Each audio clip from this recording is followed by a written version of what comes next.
Okay, so first I'm preaching to the choir here, but I'm going to lay out some global level variation that I'm then going to try to explain. In laying out that variation, I'll point out that the societies that I call weird, so you all know the acronym, are unusual. So they anchor the extreme end of the distribution.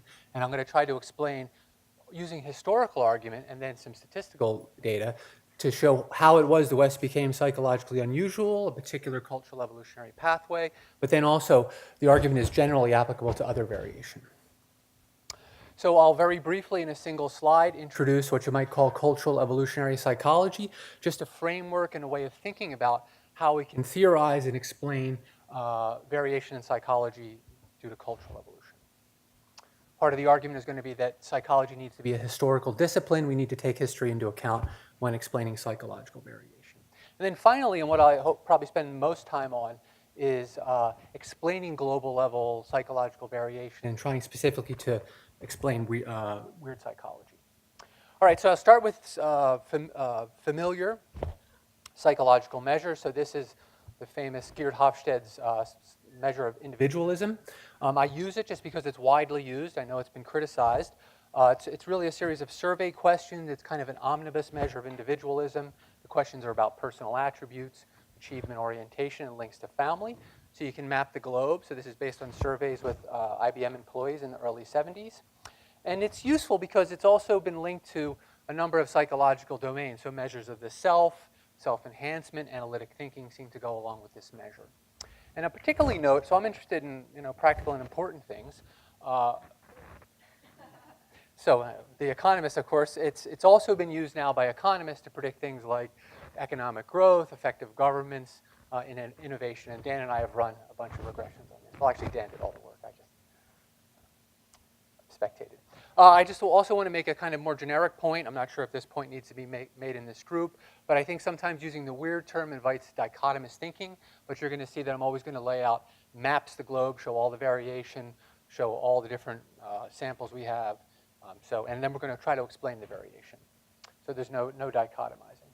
So now I want to go to, okay, so if you've taken a course in social psychology, you've heard of Asch conformity measures. So a basic measure of people's willingness to go along with other people. So in this simple version of it, individuals come into a room and they're asked to make a perceptual judgment. So which of this line is the target line, and so which of these other lines matches it most closely in length. When subjects go first or when they are by themselves, they get this answer right 96% of the time. It's C. But then on certain critical trials in the standard test, subjects there's two confederates working for the experimenter, and they go first and second. They give the same wrong answer, and then the question is, how often does the subject go along with the wrong answer, or do they go along with presumably what they would have done when they were by themselves, the objectively correct one. I like this because it has an objectively correct answer. So I'm going to show you the actual percentages of when people go along with the confederates versus their own answer. This is actually the effect size, because treatment and control. And this shows you, I've actually clumped the weird societies. I'm going to break them apart later on. But you can see they anchor the end of the distribution here, the least willing to go along with the other two folks who go before them. And then there's variation.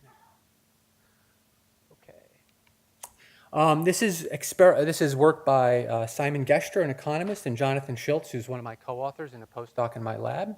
So these guys did a simple dice rolling experiment. So this is a decision that only affects your own payoffs. Subjects in 23 different countries around the world went into a laboratory. So it's a cubicle. And the instructions are you're supposed to roll this die twice using the cup. And then you report your first roll into the computer. And then you get paid according to what you report.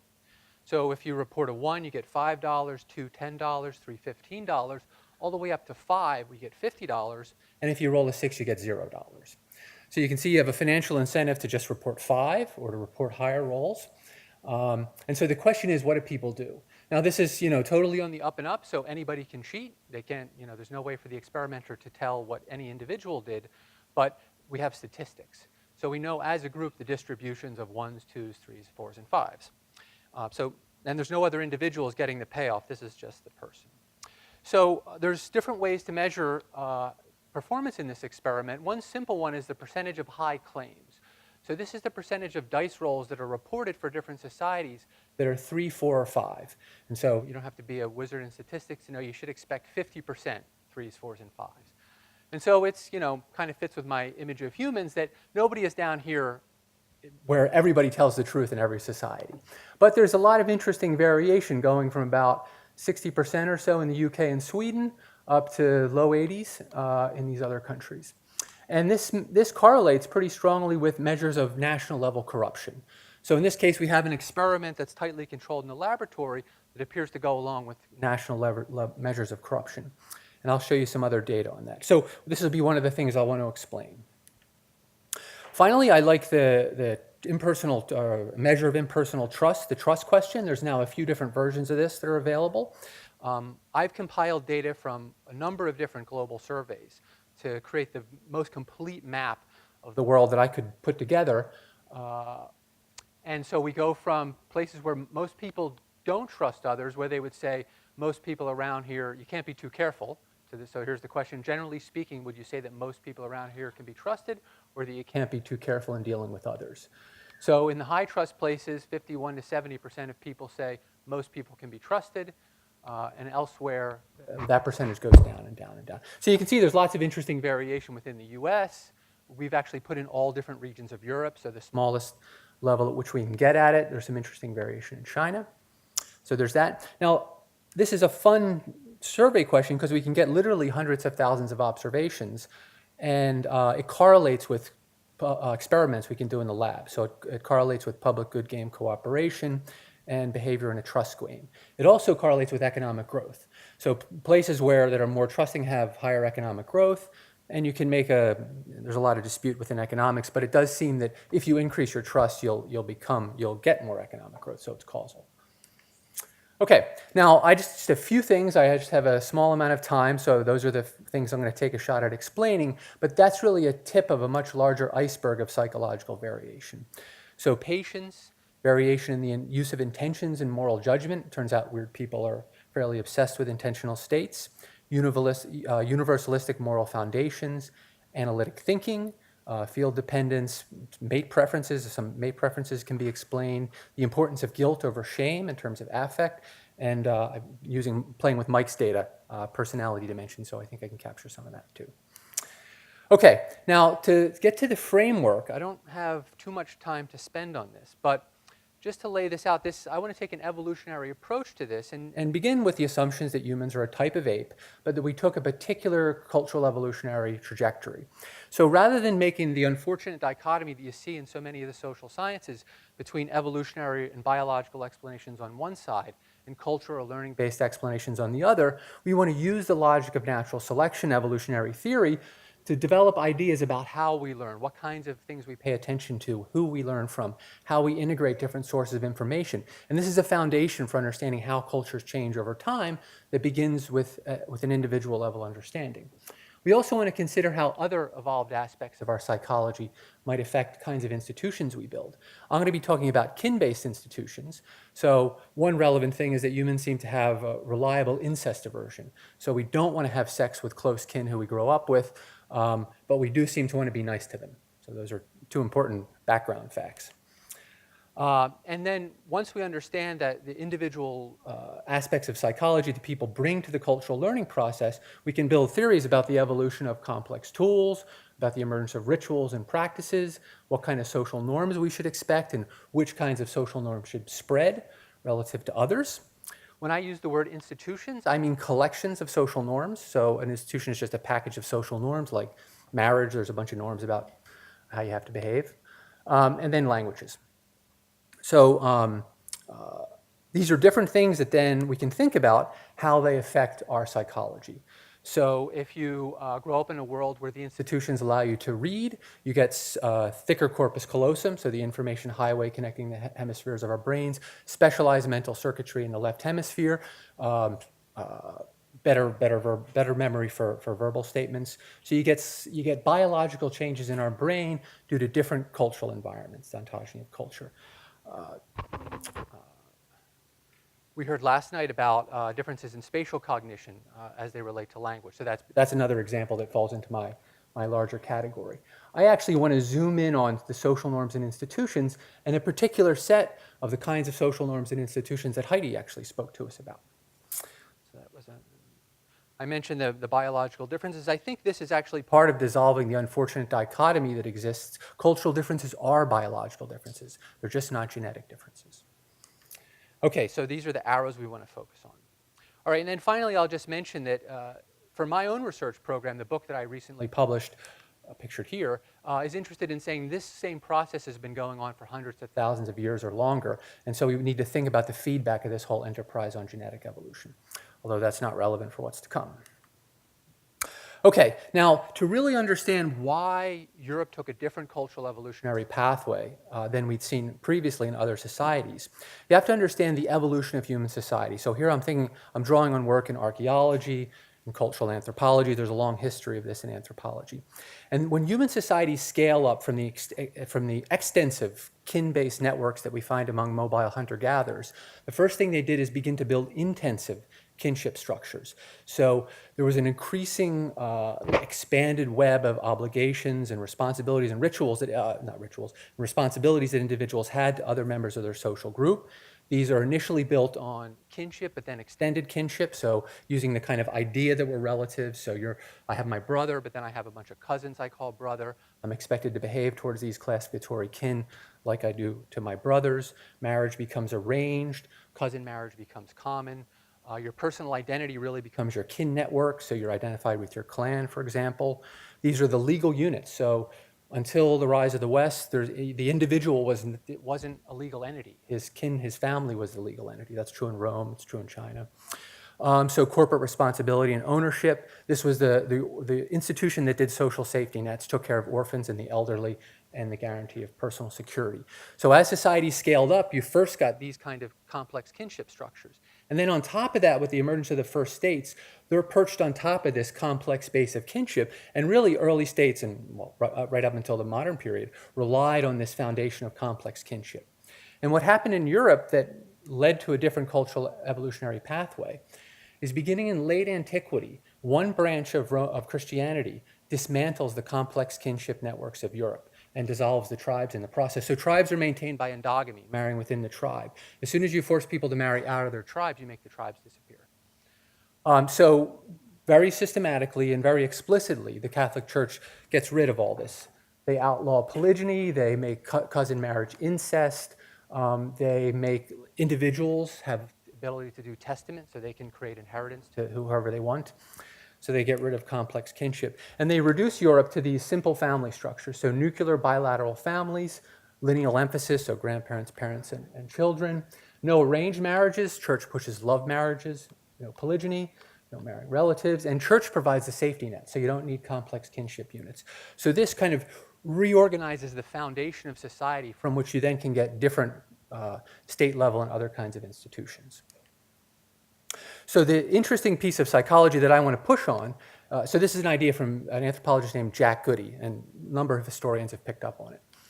What I want to pick up on is that psychologically, you adapt to this world of complex kinship very differently than you adapt to this world. And this is the psychological basis on which Western society is constructed. Okay, how do we possibly get at this? So we're going to take a number of different tacks.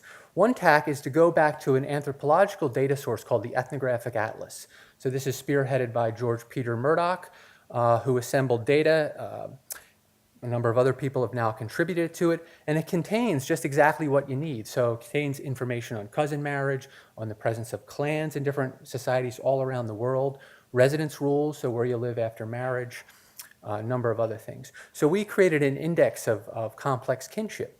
And there's over 1,200 of these societies in the atlas. And so you can map to the globe and then begin to systematically link these data points to large global surveys or other data sources. And you can aggregate up to the country level, or you can maintain at the ethnicity level. So that's one source of data that I'm going to use to explain some of this variation. The next one is another effort to get at it. So one of the important parts of this complex kinship institution package is cousin marriage. So very common across anthropological societies, probably sounds very strange to weird people. But we're able to get data from this researcher named Biddles on actual marriages in different countries, how many marriages are to cousins or other relatives. Another source of data that I'll use for cousin marriage are dispensation requests. So if the Catholic Church is in charge, you have to ask to be able to marry your cousins. So we can use historical records of dispensation requests. And then we can actually tap the language system. So the anthropological data sources supply information on the nature of the kinship terminology. And these kinship terminologies are correlated with these other systems. So we can use the differences in kin linguistic systems as a predictor. Okay, and then finally, we can actually go right to the historical record, and we've created a data set that has how long the church's ban is in place. So how many centuries did the church arrive and begin removing cousin marriage, removing polygyny, creating neolocal residence, and preventing people from building extended families? All right, so what I want to do is now use my complex kinship measures to predict psychological variation. I'm going to predict the variation that I just told you about. You're going to see laboratory experiments, some of the ones you saw. I'll talk about some survey measures because that's going to allow me to do some fancy econometrics and stuff, maybe get more closer to causality. And then I like these ecologically embedded measures. So these are measures that they're kind of psychological in feel, but they're from real life, picked out of real life. Okay, so the first one, this is the Hofstede individualism measure, and this is the percent of cousin marriage on a log scale. See, there's a pretty strong relationship. More cousin marriage, less individualism. I can do the same thing with the complex kinship index, but only so much time. Now here's the duration of the church ban. So when the church arrives in a place. So this is 200 years ago, 400 years ago, 600 years ago. So just to give you a sense, in England, Pope Gregory the Great dispatches Augustine the monk and a large delegate, a papal delegate to England, to Kent in 600 AD. So that's when things begin in England, 600. And so importantly here, so we can see that the duration of the church ban predicts greater individualism. And we also put in the Eastern Church. So what's interesting in the historical record is this was an obsession of the papal church, of what became the Roman Catholic Church. The Eastern or Orthodox Church, they attended these things and sometimes they signed on, but they didn't have the energy and organization to implement it. So the part of Europe that's part of the Eastern Church doesn't get very much of a dose of the marriage and family program, which is nice because you might worry that these effects are due to something about religion or supernatural beliefs or things like that. But the Eastern Church allows us to control for that. And you'll see consistently, we don't get an effect of the Eastern Church and we do get an effect of the Western Church. Okay, so I mentioned we can use the kinship complexity index, we can use kin terms, we can control for DDP, democracy, education. We put in all kinds of things like latitude, waterways, parasite stress, agriculture, elevation. You can even drop out all of Europe and all the neo-Europe, so Australia, the US, Canada, and New Zealand, and you still get the same results. So it holds, even if you forget, I'm not interested in Europe, I'm going to explain the rest of the world. Okay, so this is the impartial rule following. So the dice rolling task where you're by yourself. And so our kinship complexity measure, I could do the same thing with cousin marriage, and our duration of the church's marriage and family program. Okay, now I'm going to show you one of these variables that I really like that are more ecologically controlled. So this is from, it's supposed to tell the same story. This is from a study of parking tickets of UN diplomats by Ray Fishman and Ted Miguel. Two economists. And so there's this interesting natural experiment in New York City. So diplomats from all different countries around the world come to New York City. And from the mid-90s to the early 2000s, they're exempt from parking fines. So the NYPD are giving them tickets, but they don't have to pay them. So now we get to see who obeys the rules, even though they're not going to get penalized, and who says, okay, well, I can double park, I can park in front of fire hydrants, I can get away with it. And so this is the number of parking tickets per diplomat. The diplomatic missions vary in size, so you have to control for the fact that some have big and some have little ones. And so that's the logarithm. This is the complex kinship index from the country where the diplomat comes from. But of course, all this is happening in the same environment in New York City. The diplomats all live within one mile of the UN center. And so you can explain a good chunk of the variation in parking tickets by knowing the complex kinship structure from the home country. We can include a bunch of other controls about that home country, and we can get the same effects. And the same thing with the church ban. And the Eastern Church also doesn't matter. Okay, so now we go to the Ash conformity test. So here I've just, for fun, instead of putting the effect size, I put the percentage of people who are going along with the group, the initial two. And I've also broken up the European countries. So there's a big cluster here of the weird countries. And then, of course, there's this anomalous French study here. So you can see there's a pretty strong relationship. We can do the same thing with cousin marriage. And then we can also use the Western Church. We don't have data from the Eastern countries, so we can't do that one. Here I've used the effect size. It works just as well if I use the percentage. Okay, now if you're an experienced analysis of data, especially of cross-national data, you probably aren't too impressed by that. Because if you've done lots of correlations of cross-national data, lots of things correlate. It's easy to find correlations. So that's just meant to be provocative. So then we wanted to get serious and see if we could actually get to a causal argument, or at least move in that direction. So one fun thing is to take advantage of historical variation within Europe and other kind of natural experiments. So I'm mostly going to be focusing within Europe. So for reasons I'll explain in a second, Spain and Italy have interesting variation in cousin marriage across them. And then Turkey, we put Turkey in because we happen to have a lot of cousin marriage data from Turkey. And then I'm going to use this second generation immigrants trick just to explain variation within Europe. And I'll talk more about that when I get to it. What I don't have time to explain, but would be fun to talk about, is we can also use the borders of the Carolingian Empire. And to explain this variation. I'll explain why that's interesting in a second. And the other thing we're doing, which I didn't prepare slides for because it would be way too long, but in Africa and China in the New World, of course, Catholics showed up and began implementing the marriage and family program. And so, like for example, in Africa, you can predict how much polygyny there is using the distance from historical missions in 1900.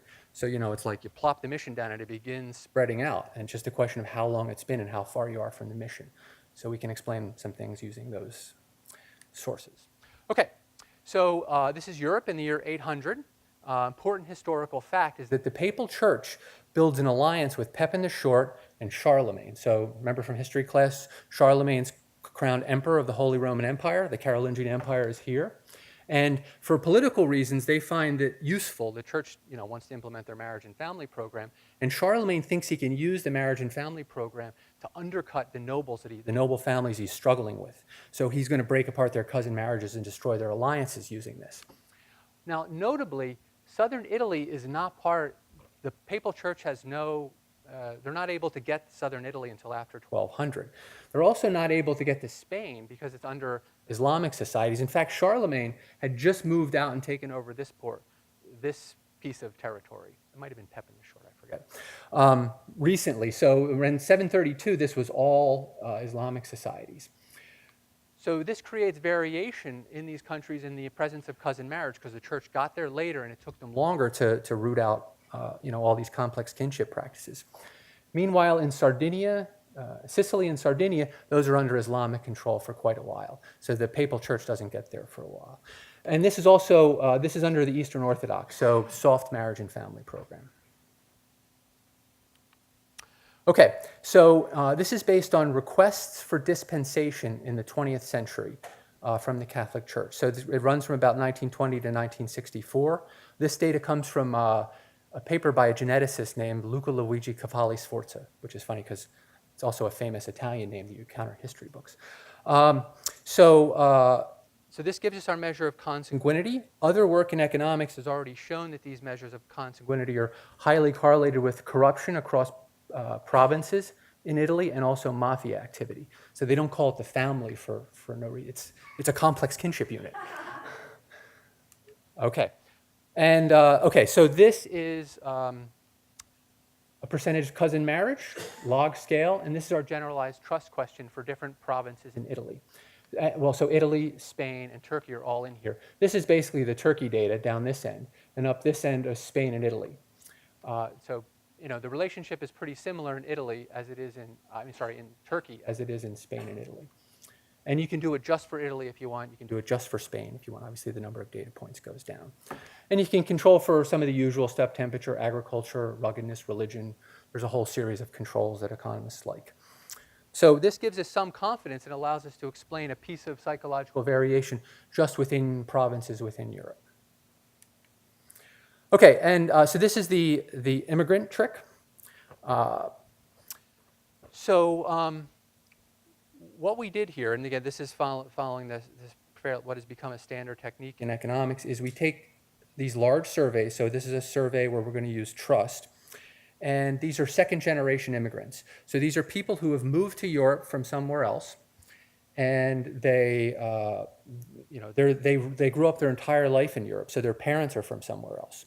So the way we attach a number to them in terms of cousin marriage or kinship complexity is we look at where their parents are from, and we draw a number from that country, and then we attach it to them. So the question is, does the home country of their parents affect their behavior in this new environment where they've grown up in? And we find that it does. So the more cousin marriage in the country where your parents came from, the lower your trust in whatever European country you are. And we use what's called country fixed effects. There's no country level variation in this analysis at all. We've removed all the differences between countries by absorbing it out with the country fixed effects. So we're just comparing individuals with different backgrounds or whose parents are from different places within the same country. And we can control for whether you feel discriminated against, your education level, whether you're unemployed or not active in the employment market, age, gender, marital status. And you can see we get pretty robust results. We can also put in a battery of controls for the country you're coming from to deal with that. And that doesn't seem to damage our results very much. Okay, this is another one of the ecologically fun variables. So this is voluntary anonymous blood donations in Italy for different provinces. So we take the same cousin marriage data that we used before from the dispensations, and we use it to predict your willingness to make blood donations. So people from provinces with more cousin marriage in Italy are less willing to make these anonymous blood donations to strangers and people they won't meet again. And we can include regional controls here, so just comparing provinces within the same region. We can remove the South or control for it. We can remove Sicily. We can control for the productivity of the province, and we get the same answer. All right. Okay, so that's been a brief view of some of the work we've been doing trying to connect institutions to psychological diversity. And I'm particularly interested in these kin-based institutions because as Heidi pointed to, this is fundamentally, it shapes the world from the day you arrive. You're dealing with a quite different world if you're in a world of complex kinship with lots of responsibilities and obligations and lots of people you call brother and a number of people you call father. So it creates a different world from the earliest days. So I've tried to use these to explain the psychological peculiarity of weird societies. So there was this peculiar cultural evolutionary trajectory that has to do with the church. Now we know how weird people got weird, or at least that's the argument. But the same thing applies. You can use these complex kinship measures to just explain Africa. And there's lots of interesting variation due to that.